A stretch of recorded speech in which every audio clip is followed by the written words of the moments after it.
बनारस की वह शाम कुछ ज्यादा ही भारी थी। 80 घाट की सीढ़ियों पर बैठा ईशान सामने बहती गंगा को देख तो रहा था, पर उसकी आंखों में पानी की लहरें नहीं, बीते वक्त की राख तैर रही थी। उसके बगल में पड़ा स्केचबुक खाली था, उतना ही कोरा और बेजान जितना उसका अपना वजूद। हवा में लुबान और कपूर की खुशबू घुली थी, पर ईशान के सीने में जो घुटन थी, उसे कोई भी सुगंध मिटा नहीं पा रही थी। उसने अपनी उंगलियों को देखा, जिन पर कभी रंगों के निशान हुआ करते थे, जो कभी कैनवास पर जादू बुनती थीं। अब उन उंगलियों में सिर्फ एक कांपती हुई सिगरेट थी। अचानक उसके फोन की थरथराहट ने सन्नाटा तोड़ा। एक पुरानी मेल, एक पुराना दोस्त। चिनार कोट के ऊंचे पहाड़ों के बीच एक पुरानी हवेली की लाइब्रेरी को दोबारा संवारने का काम। लोगों की नजर में ये सिर्फ एक नौकरी थी, पर ईशान के लिए ये खुद से भागने का एक रास्ता था। उसे लगा कि शायद उन बर्फीली हवाओं में उसके अंदर की आग कुछ कम हो जाए। जब वो हिमाचल के उस दूरदराज गांव पहुंचा, तो आसमान बादलों से लदा था। चिनार कोट की वह हवेली किसी सदी पुराने रहस्य की तरह खड़ी थी। पत्थर की दीवारों पर जमी काई और खिड़कियों के टूटे हुए कांच ये बताने के लिए काफी थे कि यहाँ वक्त ठहर गया है। भारी लकड़ी का दरवाजा खोलते ही एक ऐसी गंध आई जैसे पुरानी किताबें और यादें एक साथ सांस ले रही हों। उसी धूल भरी रोशनी के बीच उसने उसे देखा।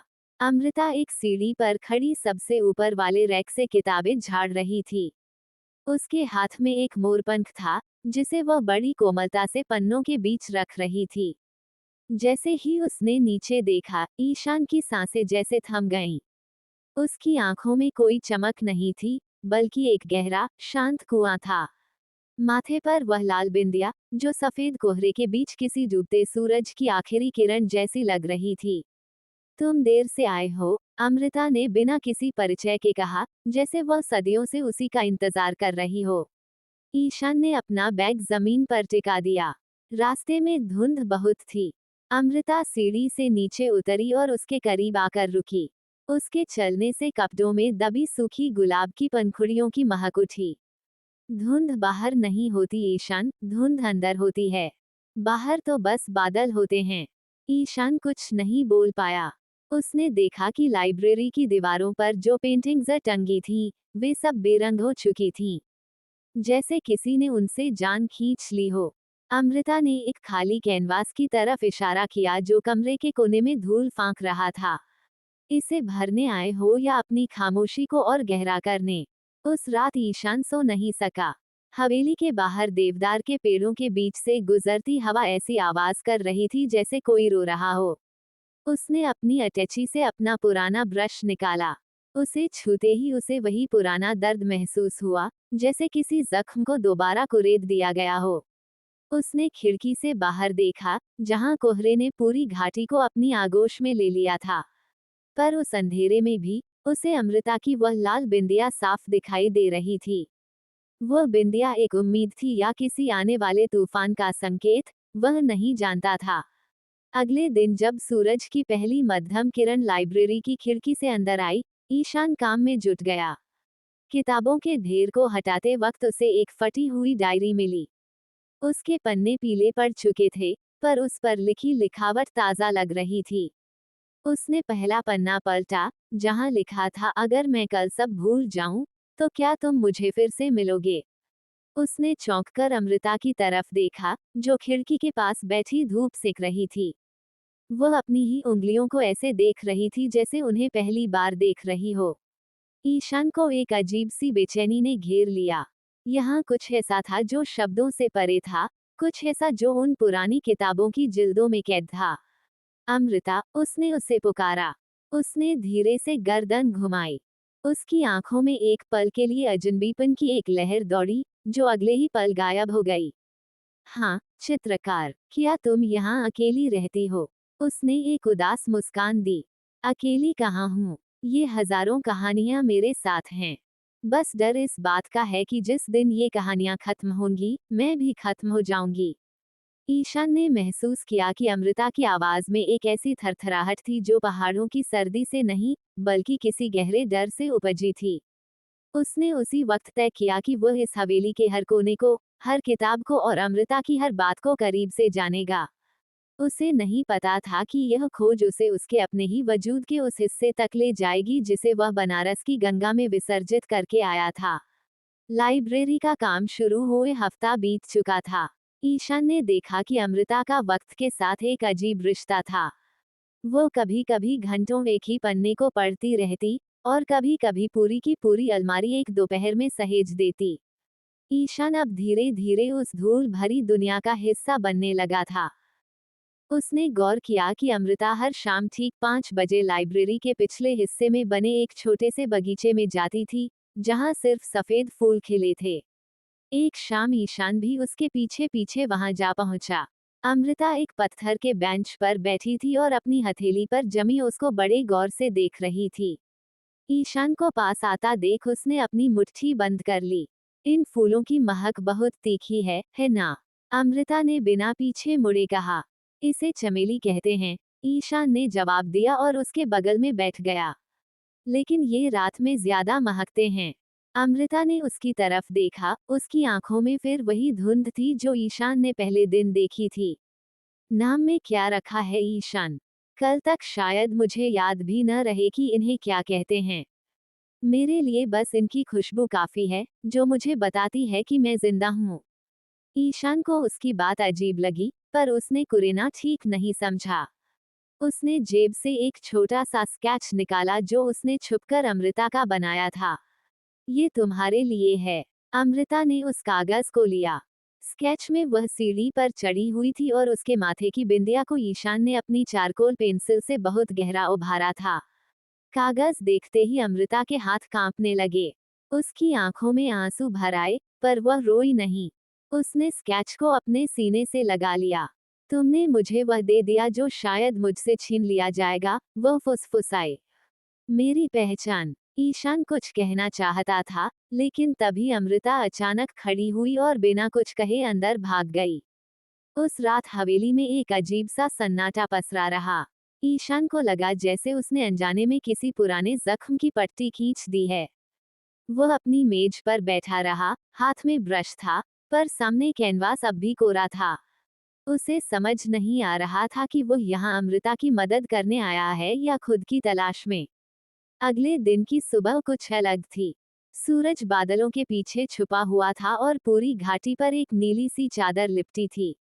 ईशान जब लाइब्रेरी पहुंचा, तो उसने देखा कि सब कुछ बिखरा हुआ है। किताबें जमीन पर पड़ी थीं और अमृता एक कोने में बैठी अपनी डायरी के पन्ने पागलों की तरह पलट रही थी। कहाँ है? वो कहाँ है? वो बड़बड़ा रही थी। ईशान भागकर उसके पास पहुंचा और उसके कंधे पकड़े। अमृता, क्या हुआ? क्या ढूंढ रही हो? उसने ईशान की तरफ देखा, पर उसकी आंखों में वो पहचान नहीं थी जो कल शाम थी। वो उसे ऐसे देख रही थी जैसे वो कोई पूरी तरह अजनबी हो। आप कौन हैं? और मैं यहाँ क्या कर रही हूँ? मेरी माँ कहाँ है? ईशान का कलेजा मुंह को आ गया। अमृता, मैं ईशान हूँ। हम यहाँ लाइब्रेरी ठीक कर रहे हैं। शांत हो जाओ। अमृता ने उसके हाथ झटक दिए। नहीं, मुझे घर जाना है। ये जगह डरावनी है। वो उठकर भागने लगी, पर तभी उसका पैर एक भारी किताब से टकराया और वह गिरने ही वाली थी कि ईशान ने उसे थाम लिया। जैसे ही उसने उसे पकड़ा, अमृता की नजर दीवार पर टंगी उस अधूरी पेंटिंग पर पड़ी जो ईशान ने कल रात शुरू की थी। उस पेंटिंग में सिर्फ रंग थे, नीला, धूसर और सफेद। पर उन रंगों के बीच एक छोटी सी लाल बिंदिया चमक रही थी। अमृता ठहर गई। उसकी सांसें जो तेज चल रही थीं, धीरे धीरे धीमी होने लगीं। उसने अपना हाथ अपने माथे पर ले जाकर उस जगह को छुआ जहां वह बिंदिया लगाती थी। लाल रंग, वह धीरे से बोली। उसकी आंखों की धुंध धीरे धीरे छंटने लगी। उसने ईशान की तरफ देखा, और इस बार उसकी पहचान वापस आ गई थी।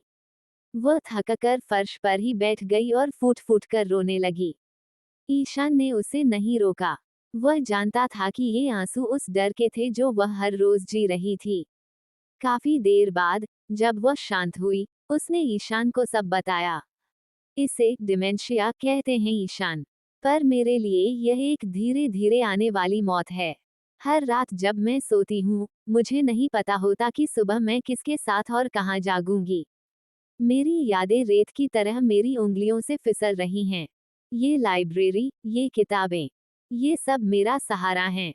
मैं इनमें अपनी यादें छुपाकर रखती हूँ ताकि अगर मैं भूल भी जाऊं, तो ये पन्ने मुझे याद दिला दें। ईशान ने उसका हाथ थाम लिया। पहली बार उसे महसूस हुआ कि उसका अपना दुख, जो वह बनारस से लेकर आया था, अमृता के इस संघर्ष के सामने कितना छोटा था। वह अपनी मर्जी से यादों में कैद था, जबकि अमृता अपनी यादें बचाने के लिए भीख मांग रही थी। मैं तुम्हें भूलने नहीं दूंगा अमृता, ईशान ने बहुत मजबूती से कहा। तुम कैसे रोकोगे? उसने उदासी से पूछा। वक्त और बीमारी किसी के सगे नहीं होते। शायद शब्द भूल जाएं, शायद दिमाग धोखा दे दे, ईशान ने कैनवास की तरफ देखते हुए कहा, पर रंग कभी झूठ नहीं बोलते। मैं तुम्हारी हर याद को इन दीवारों पर उतार दूंगा। अगर तुम अपनी कहानी भूल जाओगी, तो मैं तुम्हें तुम्हारी ही तस्वीरों के जरिए फिर से तुमसे मिलवाऊंगा। हर रोज, बार बार। अमृता ने उसकी आंखों में देखा। वहां एक ऐसा संकल्प था जिसने उसे पहली बार सुरक्षित महसूस कराया। उस दिन के बाद हवेली का माहौल बदल गया। अब वहां सिर्फ धूल नहीं झड़ती थी, वहां रंगों की बारिश होने लगी थी। ईशान सुबह से शाम तक पेंट करता। वह अमृता को उन फूलों के साथ चित्रित करता जिन्हें वह प्यार करती थी, उन किताबों के साथ जिन्हें वह पढ़ती थी, और उन रास्तों पर जहां वे साथ चलते थे। वो हर पेंटिंग के पीछे एक छोटी सी कहानी लिख देता। लेकिन एक रात, पहाड़ों में भीषण बर्फीला तूफान आया। बिजली कट गई और पूरी हवेली अंधेरे में डूब गई। ईशान मोमबत्ती ढूंढने के लिए अमृता के कमरे की तरफ गया, तो उसने देखा कि दरवाजा आधा खुला है। अंदर से अमृता की सिसकने की आवाज आ रही थी। वो अंदर गया और देखा कि अमृता फर्श पर बैठी एक छोटी सी डिब्बी हाथ में लिए रो रही थी। उस डिब्बी में बहुत सारी लाल बिंदियां थीं। क्या हुआ अमृता? उसने नरमी से पूछा। ईशन, उसने रुंधे गले से कहा, अगर एक दिन मैं ये भी भूल गई कि यह लाल रंग क्या है, अगर मुझे याद ही न रहा कि मैं इसे माथे पर क्यों सजाती थी, तो क्या तुम तब भी मुझे ढूंढ लोगे? ईशान उसके पास नीचे बैठ गया। उसने एक बिंदिया निकाली और बड़ी कोमलता से उसके माथे के बीचों बीच लगा दी। अगर तुम सब भूल गई, तो भी कोई बात नहीं। मैं तुम्हें फिर से मिलूंगा, जैसे हम पहली बार मिले थे। मैं फिर से तुम्हारा हाथ थामूंगा और तुम्हें ये सारी तस्वीरें दिखाऊंगा। हम हर रोज एक नई प्रेम कहानी शुरू करेंगे। क्या ये खूबसूरत नहीं होगा? हर दिन एक नया पहला प्यार। अमृता ने अपना सिर उसके कंधे पर रख दिया।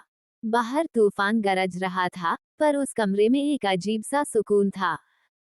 ईशान को एहसास हुआ कि प्रेम सिर्फ याद रखने का नाम नहीं है, बल्कि उस इंसान को दोबारा चुनने का नाम है जिसे आप जानते भी नहीं। पर नियति के पास कुछ और ही योजना थी। तूफान थमने के बाद गांव के डॉक्टर ने ईशान को बुलाकर एक ऐसी बात कही जिसने उसके पैरों तले जमीन खिसका दी। डॉक्टर की क्लिनिक से बाहर निकलते वक्त ईशान के कानों में वे शब्द हथौड़ों की तरह बज रहे थे। ईशान जी, अमृता की स्थिति अब केवल याददाश्त तक सीमित नहीं है। ये बीमारी उसके शरीर के तंत्रिका तंत्र पर असर डाल रही है। उसके पास बहुत कम वक्त है। शायद कुछ महीने, शायद उससे भी कम। ईशान बदहवास सा हवेली की ओर भागा। रास्ते में गिरने वाली बर्फ अब उसे खूबसूरत नहीं, बल्कि किसी कफन जैसी सफेद और ठंडी लग रही थी। उसने सोचा था कि वह रंगों से यादों को थाम लेगा, पर वह मौत को कैसे रोकेगा? जब वह हवेली पहुंचा, तो अमृता लाइब्रेरी की खिड़की पर बैठी बाहर देख रही थी। उसकी गोद में वही पुरानी डायरी थी। ईशन, उसने मुड़कर देखा। उसकी आवाज में एक अजीब सी शांति थी, जैसे वह सब जानती हो। डॉक्टर ने तुम्हें बता दिया ना, कि अब रेत बहुत तेजी से गिर रही है। ईशान उसके पास गया और उसके पैरों के पास बैठ गया। उसने उसका हाथ अपने चेहरे पर रखा। हम शहर चलेंगे अमृता। सबसे अच्छे डॉक्टरों को दिखाएंगे। ऐसे कैसे हार मान लें? अमृता ने धीरे से अपना सिर हिलाया। नहीं ईशान, मुझे इन किताबों और इन पहाड़ों के बीच ही रहना है। मैं नहीं चाहती कि मेरी आखिरी यादें सफेद अस्पताल की दीवारों और दवाइयों की गंध से भरी हों। मैं चाहती हूँ कि जब मैं जाऊं, तो मेरी आंखों में तुम्हारे बनाए हुए रंग हों। उस दिन के बाद ईशान जैसे पागल हो गया। उसने सोना छोड़ दिया, खाना छोड़ दिया। वह दिन रात बस पेंटिंग करता। उसने लाइब्रेरी की हर दीवार को एक विशाल कैनवास में बदल दिया। उसने वहां अमृता के बचपन की कहानियां उकेरी, जो उसने सुनी थीं। उसने वहां उनके साथ बिताए हर पल को जीवंत कर दिया। हवेली की वह पुरानी, धूल भरी लाइब्रेरी अब एक जादुई दुनिया बन चुकी थी, जहां हर दीवार बोलती थी। अमृता की हालत बिगड़ने लगी। अब वो चल नहीं पाती थी। ईशान उसे व्हीलचेयर पर बैठाकर पूरी लाइब्रेरी में घुमाता। देखो अमृता, वो एक दीवार की ओर इशारा करता, ये वो दिन है जब तुमने मुझे पहली बार चित्रकार कहा था। अमृता धुंधली आंखों से उस तस्वीर को देखती और मुस्कुराती। कितना सुंदर रंग है ईशान। क्या ये सच में मैं हूँ? वक्त बीतता गया। एक सुबह ऐसी आई जब अमृता की आंखें खुली, पर उनमें कोई हरकत नहीं थी। वो ईशान को देख रही थी, पर उसे पहचान नहीं पा रही थी। यहाँ तक कि वह बोलना भी भूल चुकी थी। वह बस खाली नजरों से छत को निहारती रहती। ईशान ने उसका हाथ पकड़ा, पर वहां कोई हलचल नहीं थी। उसने अमृता को गोद में उठाया। उसका शरीर अब फूलों की तरह हल्का हो गया था। वो उसे लेकर लाइब्रेरी के उस हिस्से में गया जहां उसने अपनी सबसे बड़ी और सबसे बेहतरीन पेंटिंग बनाई थी। पूरी दीवार पर एक विशाल चिनार का पेड़ था, जिसकी हर पत्ती पर एक याद लिखी थी। और उस पेड़ के नीचे दो साए हाथ थामे खड़े थे, एक चित्रकार और एक लड़की जिसके माथे पर लाल बिंदिया थी। ईशान ने अमृता के माथे पर एक ताजा लाल बिंदिया लगाई। देखो अमृता, आज फिर हमारा पहला दिन है। मैं ईशान हूँ, और मैं तुम्हें एक कहानी सुनाने वाला हूँ। उसने कहानी सुनानी शुरू की, उन्हीं की कहानी।